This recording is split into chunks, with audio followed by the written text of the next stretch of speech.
বিরতির পর স্বাগত। চিকিৎসকদের মানবিক দৃষ্টিভঙ্গি পরিলক্ষিত হলো কোলাই স্থিত ধলাই জেলা হাসপাতালে। জানা গেছে স্বজনহারা এক রোগীর চিকিৎসায় এগিয়ে এলো জেলা হাসপাতালের চিকিৎসকরা। তাদের চিকিৎসায় বর্তমানে সুস্থ বেনু মুন্ডা নামে এক রোগী।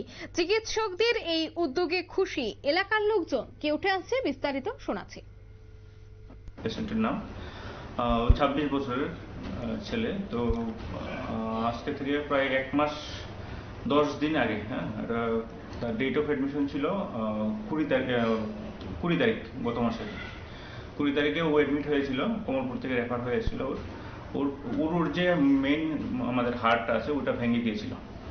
তো ওকে ভর্তি করার পরে অ্যাকচুয়ালি সবচেয়ে বড় সমস্যা হয়েছিল যেটা ওর সঙ্গে কোনো পেশেন্টের অ্যাটেন্ডেন্ট ছিল না, কেউ ওকে দেখতেও আসতো না। তো এই কন্ডিশনে আমরা অ্যাডমিট রেখেছি। ওটা তো জেনুইনলি অপারেশনের কেস, অপারেশন ছাড়া পেশেন্ট হাঁটতে পারে না।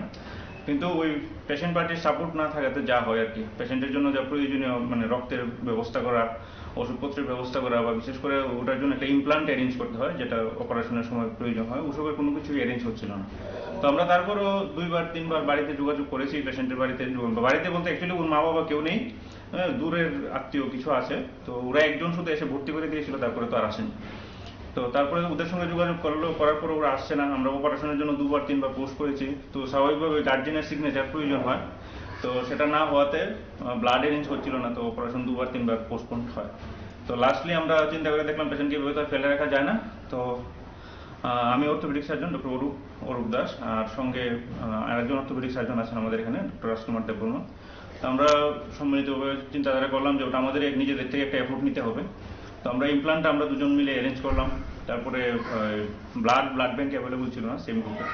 তো লোকাল ক্লাব যুব সংঘ ওখানে যোগাযোগ করার পরে ওদের তরফ থেকে ডোনার একজন আসে, অভিজিৎ দেবনাথ নামে একটা ছেলে, লোকাল ছেলে, ও ব্লাড ডোনেট করে। তারপর ক্লাবের মেম্বারদের থেকে ওনারা এসে গার্জিয়ানের রুল নেয়, গার্জিয়ানের যে সিগনেচার সব ফর্মালিটি যা করার করে। তো লাস্টলি আমরা গত 28 তারিখ অপারেশন করি। যে অপারেশনটা ওটাকে ইন্টারলকিং নেইলিং বলা হয়, ইন্টারমেডুলার ইন্টারলকিং নেইলিং।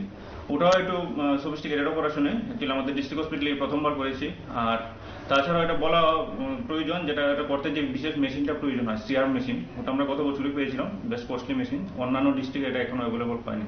তো ওটা থাকার কারণে আমরা প্রায় 3 ঘন্টা সময় লেগেছে অপারেশন কমপ্লিট করতে।